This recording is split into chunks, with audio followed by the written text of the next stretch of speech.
இவருக்கு பிறந்தார் இவர் என்பதாலேயே ஒருவர் தலைவராக மாறிவிட முடியாது என்கிற நிலை இருக்கிற இயக்கம் அனைத்து இந்திய அண்ணா திராவிட முன்னேற்ற கழகம். அதிமுக தான் நீட்டு கொண்டு வந்துருச்சுங்க. உண்மை அது அல்ல. நீங்கள் படிக்கும் போது நல்லா தெரியும். நீட் என்கிற தேர்வை கொண்டு வந்தது அன்றைக்கு இருந்த காங்கிரஸ் அரசாங்கம். புரட்சி தமிழர் எடப்பாடியார் ஆட்சி காலத்திலே தான் ஆன்லைன் ரம்மிக்கு தடை என்கிற உத்தரவை போட்டார். தடுத்தே காட்டினார். அவர் ஆட்சியில் இருக்கிறவரை அவனால் இங்கே நடத்த முடியல. அதிமுக காரர்கள்னா அவங்க ஒன்றும் பெரிய லட்சிய வெறி கொண்டவர்கள் இல்லையே. ஐடியாலஜிக்கலாக அவர்கள் ஸ்ட்ராங்கா இல்லை. நான் உங்களுக்கு சொல்லுகிறேன், இந்தியாவிலே தனி ஐடியாலஜி என்பது ஒரு கட்சிக்கு கட்சி அளவிலே இருக்கலாமே ஒழிய ஆட்சியிலே இருக்க முடியாது. தமிழ்நாட்டிற்குள் பெருகி கொண்டிருக்கிற போதை கலாச்சாரம், தமிழ்நாட்டு அரசு நிர்வாகத்திலே ஏற்பட்டிருக்கிற கோளாறுகள், தமிழ்நாட்டு அரசாங்கம் திவாலாகிற நிலையை நோக்கி போய் கொண்டிருக்கிற இந்த கொடூரமான சூழல், இது பாமர மக்களுக்கு புரிய மாட்டேங்குது. உண்மையிலே புரிய மாட்டேங்குது.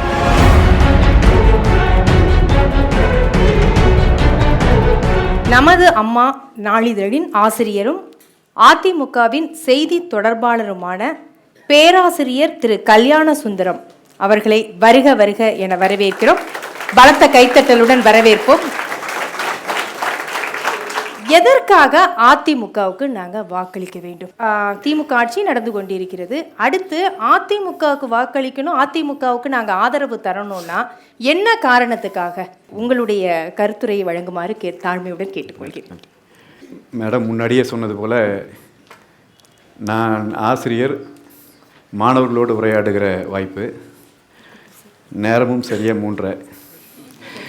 எனவே மாணவர்கள் என்ன மனநிலையில் இருப்பீர்கள், ஆசிரியனாக அதை எப்படி எதிர்கொள்ள வேண்டும் என்பதை கொஞ்சம் எனக்கு பயிற்சி இருக்குது.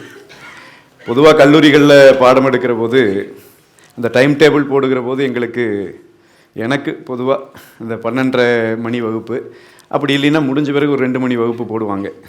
ஏன்னா சரி ஏதோ கத்தியாது ஓரளவுக்கு காப்பாற்றிடுவார் வகுப்பை அப்படிங்கிற இது.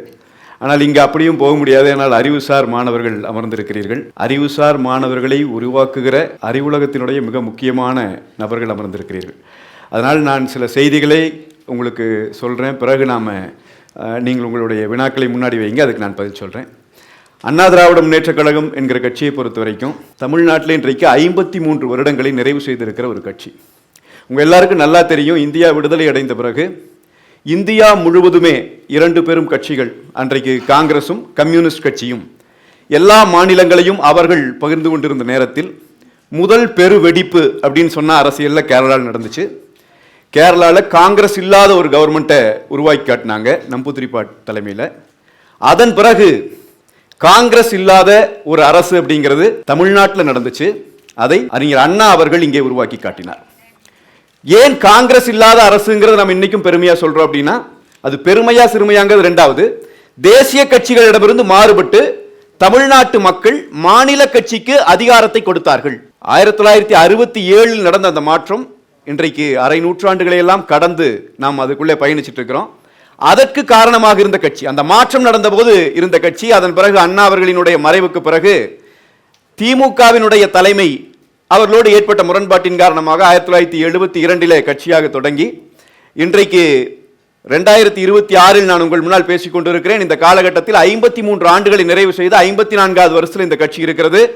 இந்த 54 வருடங்களில் 31 வருடங்கள் இந்த கட்சி ஆட்சி செய்திருக்கிறது தமிழ்நாட்டை. இந்தியாவின் மிக முக்கிய மாநிலம் தமிழ்நாடு. அந்த தமிழ்நாட்டை 31 ஆண்டு காலம் ஆட்சி செய்த ஒரு கட்சியினுடைய பிரதிநிதி என்கிற முறையில் நான் உங்கள் முன்னால் நிற்கிறேன். ஒரு முக்கியமான செய்தி அனைத்து இந்திய அண்ணா திராவிட முன்னேற்ற கழகம் இந்தியா முழுவதிலும் இருக்கிற அரசியலாளர்களுக்கு சொல்லுகிற செய்தி, நாம் இந்த நிலைக்கு வருவதற்கு போராடினோம்.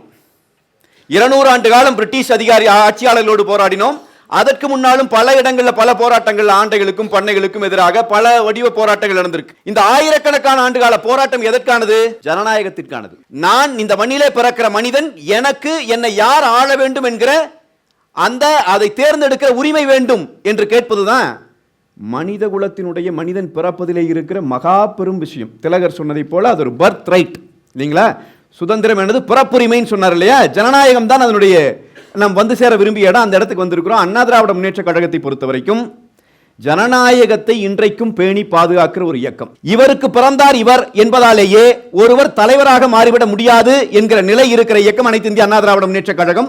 ஒரு குடும்பம் எப்படி பண்ணையார்கள், மிட்டா மிராசுகள் ஒரு காலத்திலே ஆட்சி நடத்தினார்களோ, அவர்கள் வாழுகிற பகுதியில் அவர் ஆட்சி பண்ணிட்டு இருப்பார், அவருடைய மகன் ஆளுவான், அவருடைய பேரன் ஆளுவான். இந்த நிலையில இருந்து உடைத்து பல ஆயிரம் பேர் செத்து விழுந்து இந்த நாட்டுக்கு விடுதலை கிடைத்து இது ஜனநாயக பாதையில் நகரத் தொடங்கிய பிறகு 54 ஆண்டுகளாக அந்த கோட்பாட்டை காப்பாற்றி நிறுத்தி இருக்கிற ஒரு அமைப்பு என்று சொன்னால் அது இன்றைக்கு அனைத்து இந்திய அண்ணா திராவிட முன்னேற்ற கழகம். அதற்கு அதனால பெரிய விமர்சனங்கள் எல்லாம் வரலாம், ஆனால் அதை எல்லாம் தாண்டி ஜனநாயகத்தின் வடிவமாக அது நிற்குது. 2வது 31 ஆண்டு கால ஆட்சி. நீங்கள் எல்லாம் படிக்கிற மாணவர்கள், எனவே நான் இந்த செய்திகளை சொல்ல விரும்புகிறேன். டிராவிடியன் இயர்ஸ் என்ற ஒரு புத்தகம், எஸ் நாராயண் அவர்கள் எழுதிய புத்தகம். நீங்கள் எல்லாம் அதை படித்திருப்பீர்கள். இன்னும் சொல்ல போனால் UPSC தேர்வு படிக்கிறவங்களுக்கு ரொம்ப முக்கியமான புத்தகம். அந்த புத்தகத்திலே ஒரு தரவை அவர் குறிப்பிட்டு காட்டுகிறார். 1974 இருந்து 2021 வரைக்குமான காலகட்டத்தை எடுத்து அவர் பார்த்துவிட்டு சொல்லுகிறார், இந்த திராவிட கட்சிகள் ஆண்ட காலத்தில் நிறைய விமர்சனங்கள் இருக்கிறது, ஆனால் வறுமை கோட்டிற்கு கீழ் இருக்கிற மக்களினுடைய எண்ணிக்கை 1974 54 விழுக்காடாக இருந்தது, 21 விழுக்காடாக குறைந்திருக்கிறது. இது இவர்கள் ஆட்சி காலத்திலே நிகழ்த்தி இருக்கிற சாதனை என்று சொல்லுகிறார். நான் பெருமிதத்தோடு உங்கள் முன்னால் சொல்லுகிறேன், இந்த சாதனை நிகழ்ந்த காலத்தில் 31 ஆண்டு காலம் ஆட்சி செய்தது அண்ணா திராவிட முன்னேற்ற கழகம்.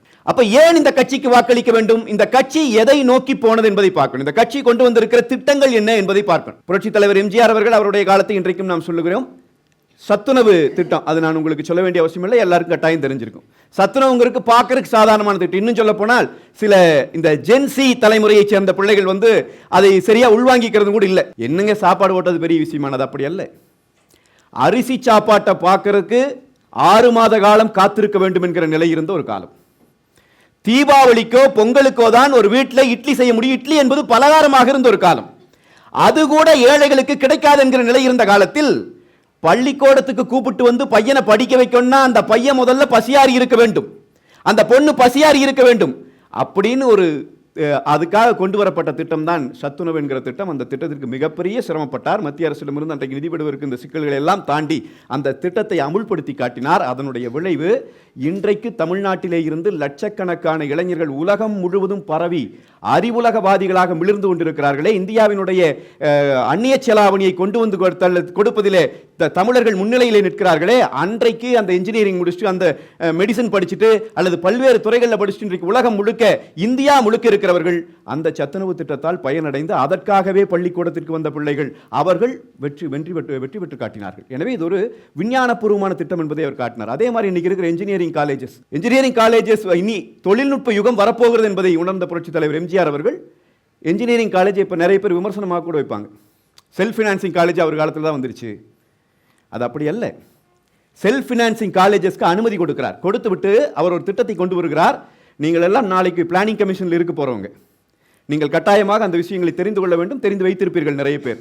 அவர் என்ன நினைக்கிறார்? தமிழ்நாட்டிற்குள்ள தொழில்நுட்ப கல்வி வளர வேண்டும், என்ஜினியரிங் படிக்கிறவங்க எண்ணிக்கை அதிகமாகணும். இது எப்ப? 1980களில். ஏன் அதிகமாகணும்? ஏன்னா எதிர்காலம் அதை நோக்கித்தான் இருக்க போகிறது. ஒரு நல்ல தலைவன் எதிர்காலத்தை சிந்திக்கிறார். அப்ப என்ன செய்யணும்? நம்ம என்ஜினியரிங் காலேஜ் நிறைய கொண்டு வரணும், நம்ம பிள்ளைகளை படிக்க வைக்கணும். அரசிடம் நிதி இல்லை. இன்னைக்கு போடுற மாதிரி லட்சக்கணக்கான கோடிகளில் பட்ஜெட் போடுற நிலைமையில் அன்னைக்கு தமிழ்நாடு இல்லை. அப்ப என்ன செய்வது? பணம் இருக்கிறவர்களை, பெரிய பணக்காரர்களை அழைத்து நீங்கள் கல்லூரிகளை தொடங்குங்கள் என்று சொன்னார். இன்னைக்கு பல பேர் வைக்கிற குற்றச்சாட்டு என்ன? அவன்லாம் கல்லூரி நடத்தி சம்பாரிச்சிட்டு போறதுக்கு இவர் உதவியா இருந்துட்டாரு, தனியார்மை. அதல்ல. அவர் என்ன சொன்னார்னா, 100 சீட் ஒரு காலேஜில் இருக்குன்னா, இன்ஜினியரிங் காலேஜில் இருக்குன்னா 50 சீட்டு நீ வந்து காசு வாங்கிட்டு சீட்டு கொடு. மீதி இருக்கிற 50% இருக்கு இல்லையா, அதை அரசாங்கத்திடம் சரண்டர் பண்ண. அந்த சீட்டை அரசாங்கம் கவுன்சிலிங் வச்சோ, அரசாங்கம் வந்து மதிப்பெண் அடிப்படையில் ஏழை பிள்ளைகளை, சாதாரண பிள்ளைகளை, அதற்கு தகுதி பெற்று இருக்கிற மதிப்பெண் கொண்டவர்களை அரசாங்கம் படிக்க வைக்கும். இதை ஒரு திட்டமாக கொண்டு வந்தது. எவ்வளவு பெரிய தொலைநோக்கு ஒரு தலைவனுக்கு இருந்திருக்க வேண்டும் என்பதை சிந்திச்சு பாருங்க. அப்ப கொண்டு வந்தார். 50 விழுக்காடு அன்றைக்கு பணம் இல்லாத பிள்ளைகள் உள்ளே போய் படிக்கிற நிலை வந்தது. இந்தியாவில் எங்கும் இல்லாத அளவுக்கு அதிகமாக பொறியியல் கல்லூரிகள் தமிழ்நாட்டிலே உருவானது. இன்னைக்கு உருவான இன்ஜினியர்ஸ் அதிலிருந்து வந்தாங்க. ஒரு மிகப்பெரிய திட்டம். நாம் எம்ஜிஆர் அவர்களை பற்றி பேசுகிற போது சாதாரணமாக அது தொடர்ச்சியாக பரப்பப்பட்ட ஒரு விஷயம் வந்து அவர் ஏதோ சினிமாவிலிருந்து வந்தார் இல்லை. அவங்களுக்கு அந்த தொலைநோக்கு சிந்தனை இருந்தது. அதே மாதிரி புரட்சி தலைவி அம்மா அவர்களினுடைய காலம், அதுவும் உங்கள் எல்லாருக்குமே நல்லா தெரிஞ்சிருக்கும். ஆக்கப்பூர்வமான திட்டங்கள், பல திட்டங்களை அவரும் கொண்டு வந்து கொடுத்தார். நீங்கள் இன்னும் சொல்ல போனால் தொட்டில் குழந்தை திட்டம், இப்பொழுதும் கூட நான் உங்களுக்கு அதை எடுத்துக்காட்டாக சொல்ல முடியும். அம்மா உணவகம் என்கிற திட்டம் கொரோனா காலத்தில் நாம் எல்லாம் பார்த்துருப்போம். நம்ம எல்லாம் அந்த கொரோனா காலம் நமக்கு தெரியும். அந்த கொரோனா காலத்தில் இந்தியா முழுவதும் மிகப்பெரிய அளவிலே சாவுகள் நடந்தது. எல்லாம் கவனிச்சிருப்பீங்க. மனைவியையும் குழந்தையையும் தூக்கிட்டு 100கணக்கான மைல் தூரங்களை நடந்தே கடந்த காட்சிகளை வடநாடுகளில் நம்ம பார்த்தோம். ஆனால் தமிழ்நாடு பட்டினி சாவு இல்லை என்கிற நிலையிலே வந்து நின்றது. ஒருவன் கூட பசியால் பட்டினியால் சாகவில்லை என்கிற நிலை தமிழ்நாட்டிலே உத்தரவாதப்படுத்தப்பட்டது. எப்படி சாத்தியமாச்சு? அம்மா உணவகங்களை திறந்து விட்டார் ஒரு தலைவர். அன்றைக்கு எங்களுடைய இன்றைய பொதுச் செயலாளர், அன்றைய முதலமைச்சர் எடப்பாடியார் அவர்கள், அம்மா உணவகங்களை திறந்து விடுங்கள், உணவு போயிடணும் மக்களுக்கு, எந்த காரணத்தை கொண்டு உணவு தடைபடக்கூடாது என்கிற நிலையை கொண்டு வந்தார். கொரோனாவை உலகத்திலே இருக்கிற பல நாடுகள் எதிர்கொண்டதை விட மிக லாபகமாக எதிர்கொண்டு நாம் வென்று காட்டினோம். அது தமிழ்நாட்டில் அனைத்து இந்திய அண்ணா திராவிட முன்னேற்ற கழகம் செய்த சாதனை. அதற்கான தொடக்க புள்ளியை வைத்தவர் அம்மா அவர்கள். அதே போல பெண் கல்வி குறித்து பிரச்சனை இருந்தபோது புரட்சி தலைவி அம்மா அவர்கள் எடுத்த முயற்சி பெரிய பெரிய முயற்சி. அது அதில் தான் இந்த தாலிக்கு தங்கம் திட்டம் வந்துச்சு. நிறைய பேர் அது இலவச திட்டம் நினைக்கிறாங்க. தாலிக்கு தங்கம் கொடுக்கிறது பெரிய திட்டமான எல்லாம் கேட்குற ஆட்கள் இன்றைக்கு வந்துட்டாங்க. ஆனால் அது பற்றியான புரிதல் இல்லை. எதற்காக கொண்டு வரப்பட்டது? நீங்கள் ஒரு பெண் குழந்தை இருக்கு, 10வது படிக்கிறது அல்லது 12வது படிக்கணும் அப்படின்னா எதற்காக படிக்க வேண்டும் என்ற தேவை இருக்கு இல்லையா? படிப்பை நிறுத்திடலாம்ங்கிற அந்த மனநிலையிலே மக்கள் இருக்கிற போது அவங்க படிச்சு வரட்டும், 12வது படிக்கட்டும், அதன் பிறகு கல்லூரிக்கு வரட்டும், கல்லூரி படிப்பை முடிச்சா அவங்க திருமணத்துக்கு அவங்க வாழ்க்கையை தொடங்குற போது இந்த உதவியை அரசு செய்யும்னு சொல்லி ஒரு உதவியை இன்ட்ரடியூஸ் பண்ணும்போது அந்த தகப்பன் மனதில், தாய் மனதில், சரி இவ்வளவு தூரம் படிக்க வச்சுட்டோம், இன்னும் கொஞ்சம் படிச்சுட்டுமே அந்த பிள்ளை என்று நகர்த்தி நகர்த்தி நகர்த்தி தான் உயர்கல்வி படிக்கிறவர்களினுடைய எண்ணிக்கையை தமிழ்நாட்டில் குறிப்பிடத்தக்க அளவிற்கு, அதுவும் பெண் குழந்தைகளை குறிப்பிடத்தக்க அளவிற்கு எண்ணிக்கையை உயர்த்தி காட்டிய அரசாங்கம் அனைத்து இந்திய அண்ணா திராவிட முன்னேற்ற கழக அரசாங்கம். அதை இந்த கட்சி சாதித்து காட்டியது. இதெல்லாம் நடந்து கொண்டிருக்கிற போது ஒரு பெரிய துயரமான சம்பவமாக அன்றைக்கு முதலமைச்சராக இருந்த புரட்சி தலைவி அம்மா அவர்கள் அவர் மரணிக்கிறார். அவருடைய இறப்பு நடந்த பிறகு பெரிய குழப்பங்கள் நிகழ்கிறது. அந்த குழப்பங்களிலே இருந்து மீண்டு வர முடியுமா இந்த கட்சி என்கிற விமர்சனங்கள் வைக்கப்பட்டது. பல பேரும் கேட்டார்கள், அண்ணா திராவிட முன்னேற்ற கழகம் அதோடு முடிந்து விட்டது என்று பேசியவர்களின் எண்ணிக்கை அதிகம். ஆனால் நீங்கள் ஒரு விஷயத்தை கவனிச்சு பாருங்க, ஒரு மன்னன் இறந்து விட்டான் என்று சொன்னால் அந்த மன்னனுடைய மகன் ஆட்சி பொறுப்புக்கு வந்துடுவான். நம்ம பெரிய பெரிய சாம்ராஜ்யங்களை எல்லாம் பற்றி படிக்கிற போது படிக்கிறோம், ஒரு தந்தையும் மகனும் ஒரே போர்க்களத்தில் நிற்க மாட்டாங்க.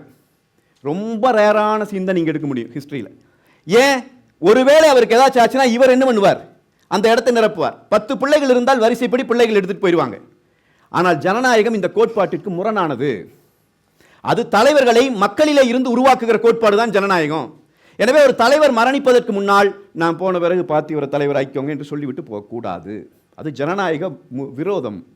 அப்படி சொல்றது ஈஸி, அது உங்களுக்கு புரியும், பார்த்தா தெரியும். அட பேசாம யார் இவர் தான் தலைவர்னு போயிட்டா பிரச்சனையே இல்லையேப்பா. அது பிரச்சனை இல்லை தான்.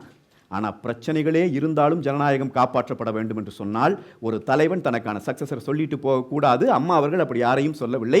அந்த இடத்திலே இருந்து ஒரு தலைவன் முகிழ்த்தெழுகிறார். அவர் தான் இன்றைக்கு எங்களுடைய பொதுச் செயலாளர் புரட்சி தமிழர் எடப்பாடியார் அவர்கள் அன்றைக்கு ஆட்சிக்கு வருகிறார். அவர் வந்த உடனேயே அவரை பார்த்து சொன்னது என்னென்னா, கிராமத்திலிருந்து வந்தவர் இவர் என்னத்தை ஆட்சி பண்ணிடுவார், 3 மாதத்தில் இவரோட ஆட்சி கலைஞ்சிரும். இதை மரியாதைக்குரிய அன்றைய எதிர்க்கட்சி தலைவர் இன்றைய முதலமைச்சர் கூட சொன்னார். 3 மாதத்தில் ஆட்சி கலையும், 1 மாதத்தில் ஆட்சியை கலைப்போம்னார். அவர் தன் வேலைகளை தொடர்ந்து செய்ய தொடங்கினார். ஒரு பக்கம் துரோகிகளும் இன்னொரு பக்கம் எதிரிகளுமாக அவர் எதிர்கொண்டார்கள். ஒரு சாமானிய மனிதனினுடைய ஆற்றல் எப்பொழுது வெளியே வரும் தெரியுமா? எப்போ அந்த ஆற்றலை வெளிப்படுத்துகிற தேவை அவனுக்கு பிறக்கிறதோ அப்பொழுது வெளிவரும். எடப்பாடியார் என்கிற அந்த தலைவரினுடைய திறமை எப்பொழுது வெளியே வந்தது? நீங்கள் அவர் அந்த இடத்துல உட்கார வச்சுட்டு, இன்னைக்கு கூட பல பேர் அதுக்கான செய்திகளை சொல்றாங்க, அவருக்கு திடீர்னு அவர் முதலமைச்சர் ஆயிட்டாரு, லக்கில் முதலமைச்சர் ஆயிட்டாரு, ஒரு வாய்ப்பு வந்து, இப்படிதான் சொல்றவங்க உண்டு. நான் சொல்லுகிறேன், இது மாதிரி நிறைய பேர் நம்ம சமீப கால அரசியல் எடுத்துட்டீங்கன்னா கூட திரு ஐ.கே. குஜ்ரால் அவர்கள் எங்கிருந்தார்னு தெரியாது, திடீர்னு இந்தியாவின் பிரதமர் ஆனார். திரு தேவே கவுடா அவர்கள் திடீர்னு இந்தியாவினுடைய பிரதமராக மாறினார்.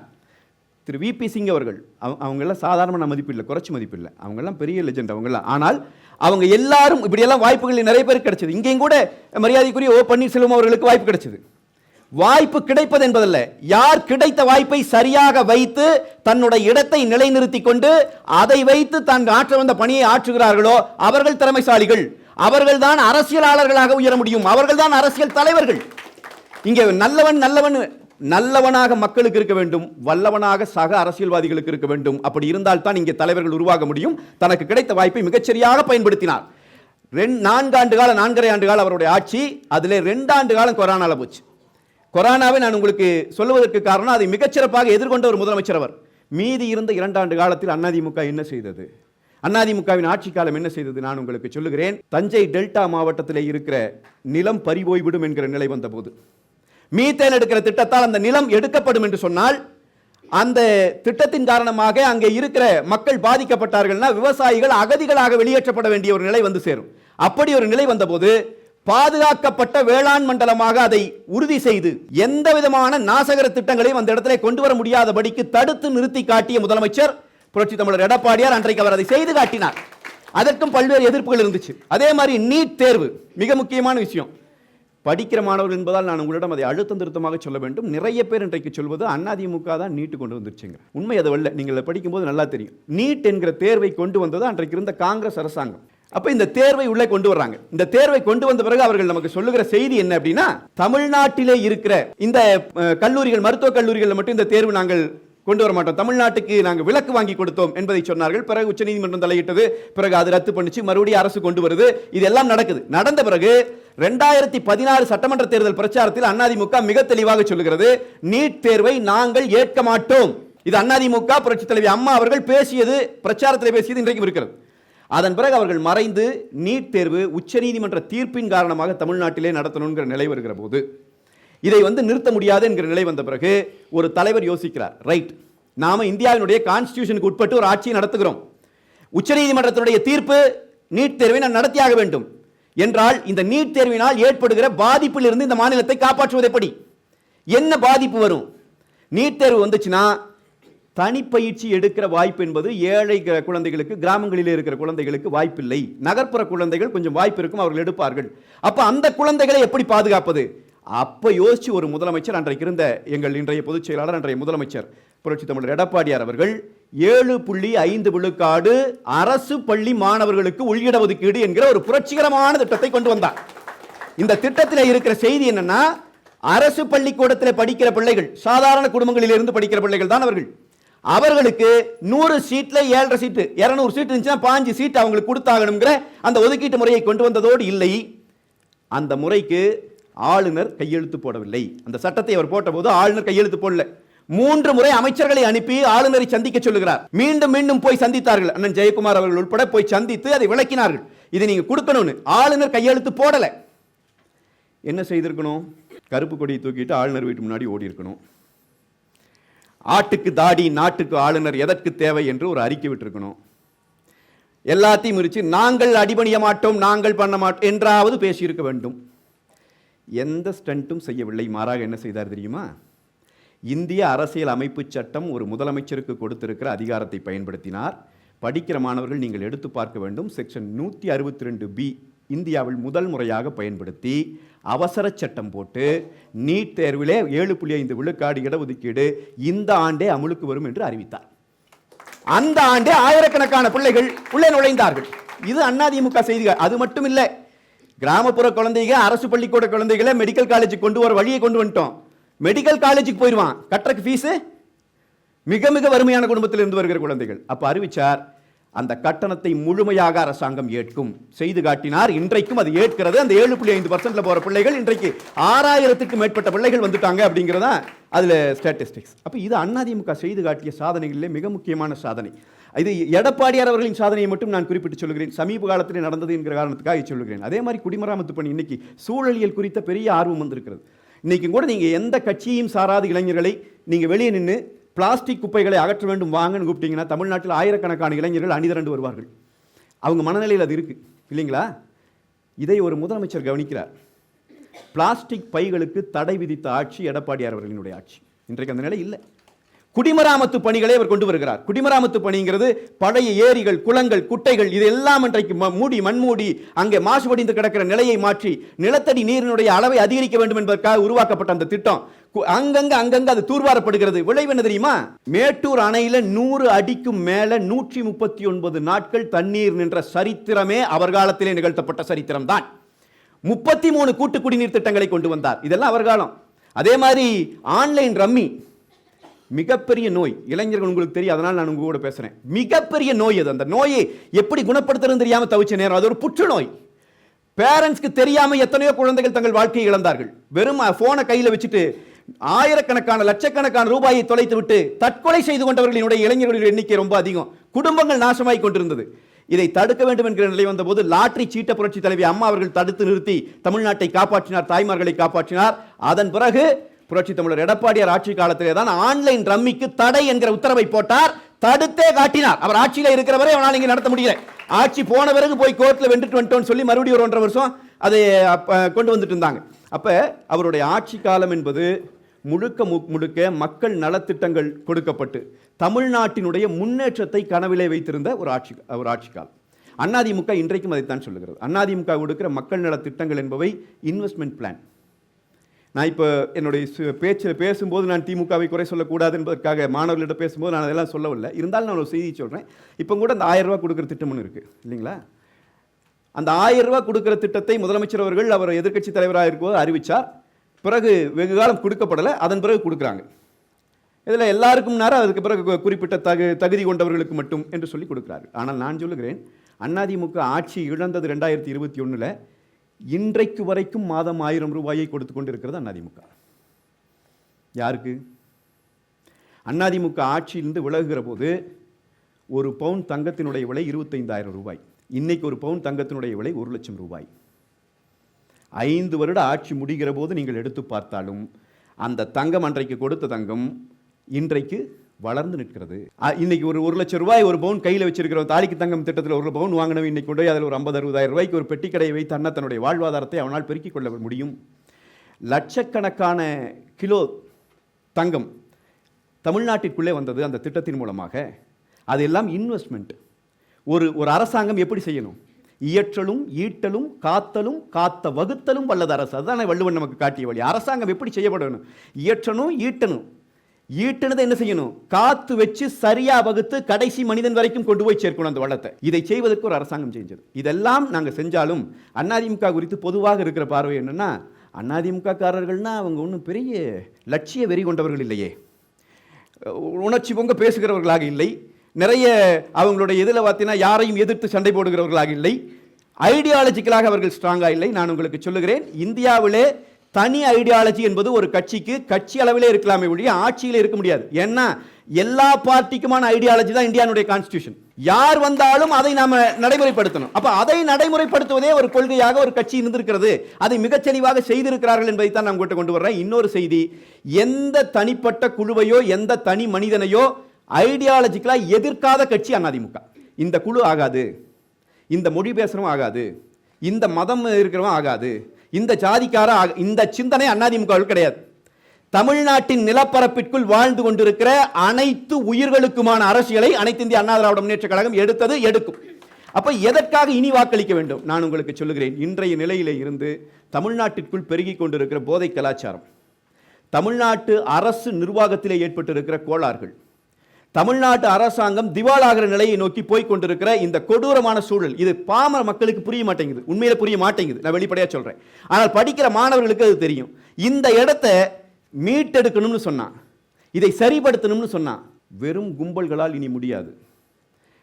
ஆட்சி அதிகாரத்திலே அனுபவம் பெற்றிருக்கிறவர்கள், இதை எந்த இடத்தில் தொட்டால் எந்த இடத்தில் இது சரியாகும் என்கிற புரிதல் கொண்டிருக்கிறவர்கள், எந்த நேரத்திலும் தமிழ்நாட்டினுடைய மாநில உரிமைகளை காப்பாற்றுவதிலே முன்னால் நிற்கிறவர்கள், அவர்களால் தான் அதை செய்ய முடியும். அதை செய்வதற்கு வாய்ப்புள்ள கட்சி அனைத்து இந்திய அண்ணா திராவிட முன்னேற்றக் கழகம் தான். எனவே நாங்கள் சொல்லுகிறோம், இந்த சாதனைகளை செய்திருக்கிறோம் வரலாற்றில், இன்றைக்கும் இவற்றை நாங்கள் முன்வைக்கிறோம். இந்த மாநிலத்தின் வளர்ச்சி எங்களுடைய நோக்கமாக இருக்கிறது. எனவே நீங்கள் மட்டுமல்ல, அறிவுலகம் சார்ந்தவர்கள் மட்டுமல்ல, அனைத்து மக்களும் அண்ணா திராவிட முன்னேற்றக் கழகத்திற்கு வாக்களிக்க வேண்டும். மீண்டும் எடப்பாடியார் அவர்கள் தலைமையில் ஒரு ஆட்சி அமைய வேண்டும் என்கிற அந்த முழக்கத்தை நாங்கள் வைக்கிறோம்.